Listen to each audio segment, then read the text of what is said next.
Welcome to CBSEasy. Hey everyone, and welcome. If you've got exams coming up, you are in the right place.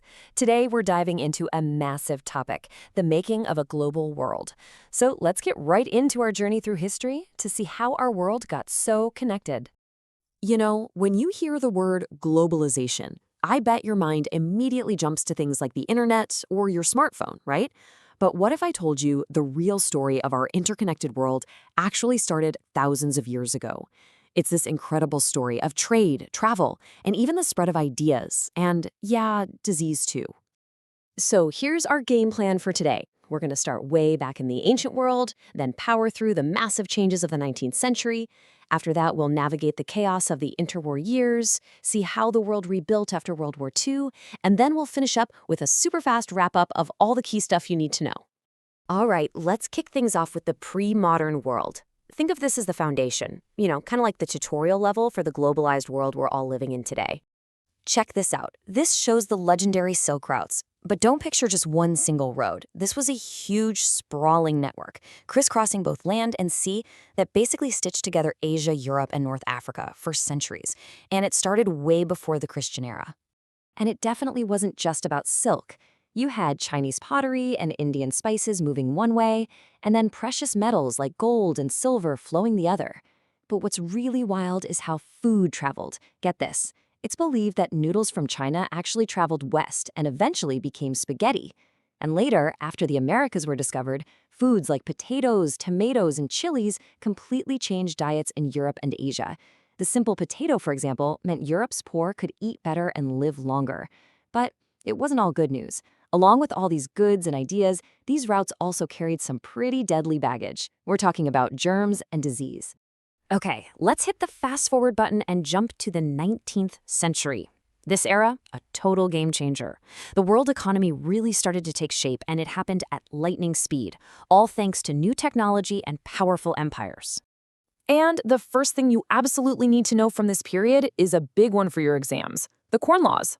Basically, these are laws in Britain that stopped cheaper corn from being imported. Why? To protect their own wealthy landowners. And the result? Food prices went through the roof for everybody else. So what happened next is the really crucial part. People in the cities and the big industrialists, they got totally fed up with the high prices and forced the government to get rid of the Corn Laws. This set off a massive chain reaction. Suddenly, cheaper food poured in from places like America and Australia. British farms just couldn't compete and collapsed, leaving huge areas of land empty, and thousands of farm workers lost their jobs, forcing them to either move to the cities or even leave the country altogether. Now, this whole new global food trade was only possible because of one thing: technology. And this image shows it perfectly. See, before the 1870s, you had to ship live animals all the way across the ocean, which was super expensive and just not very efficient. But then came the invention of refrigerated ships, and that changed absolutely everything. I mean, just look at this comparison. Instead of shipping live animals, they could be slaughtered right at the source in America or Australia and then shipped as frozen meat. This totally slashed shipping costs and made meat, which used to be a luxury, affordable for a lot of poor people in Europe. All of a sudden, their diets went from just bread and potatoes to including things like meat, butter, and eggs. But this era of expansion had a much, much darker side. For many people around the world, it meant losing their freedom. And sometimes the deadliest weapon of conquest wasn't a gun, it was a disease. Okay, here's another key term you need to highlight for your exams: Rinderpest. This was a truly devastating cattle plague, and what it did in Africa is a terrifying example of how biology and colonialism can get tangled up together. Just look at how fast this happened. Rinderpest showed up in the late 1880s, brought in with infected cattle from British Asia. It spread like wildfire, and by 1897, it had killed 90% of all the cattle in Africa. 90%. This catastrophe completely wiped out the livelihoods of countless Africans who depended on their livestock. So with their wealth destroyed, it became way easier for European powers to conquer the continent and force people to work for wages. It was a horrific event that helped lock in a pattern of economic control for decades.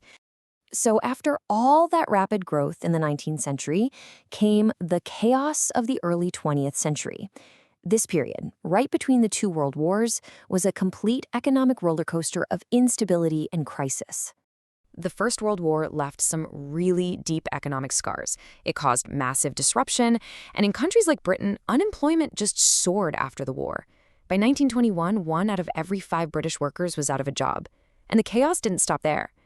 All that instability basically set the stage for the Great Depression, a worldwide economic collapse that kicked off in 1929 and just shattered the global financial system, leading to years of hardship for millions. But in the middle of all that uncertainty after the war, the US actually had a bit of a boom. And a lot of that was thanks to innovations like mass production.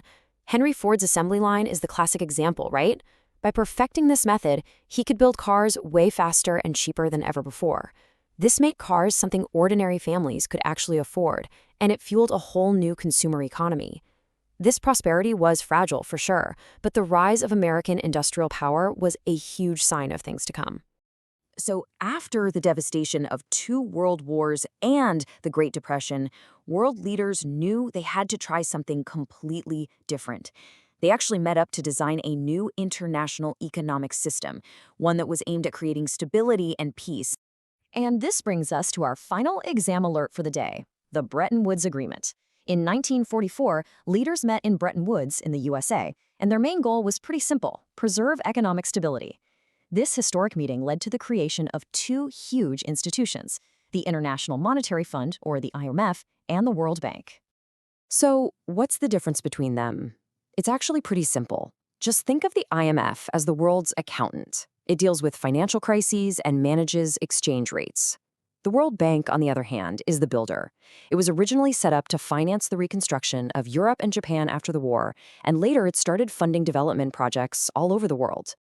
But here's the thing, this new system mostly benefited the big industrial nations. Remember how colonialism totally reshaped economies in places like Africa? Well, decades later, these newly independent nations found themselves still struggling inside a system they had no part in designing. So they organized themselves into what's called the Group of 77, and they started demanding a new international economic order, one that would give them real control over their own resources and much fairer terms for trade. Phew, okay, that was a whirlwind tour, wasn't it? We have covered centuries of history, so let's lock in the most important points with a final high-yield revision blast. Here are the absolute must-knows. The Silk Routes, that ancient web of trade and culture. The Corn Laws, Britain's protectionist food laws. Rinderpest, the cattle plague that helped colonialism take hold in Africa. And Bretton Woods, the post-war agreement that gave us the IMF and the World Bank. Make sure you know these inside and out. And that brings us to the end. As we've seen, globalization has brought us amazing new foods and incredible technologies, but it's also been tied to conquest, inequality, and even disaster. So, the big question I want to leave you with is this. Is the story of our global world one of progress, or is it a story of problems? That's definitely something to think about. Thanks so much for joining me, and good luck with your studies. Thank you for watching with us. See you next time.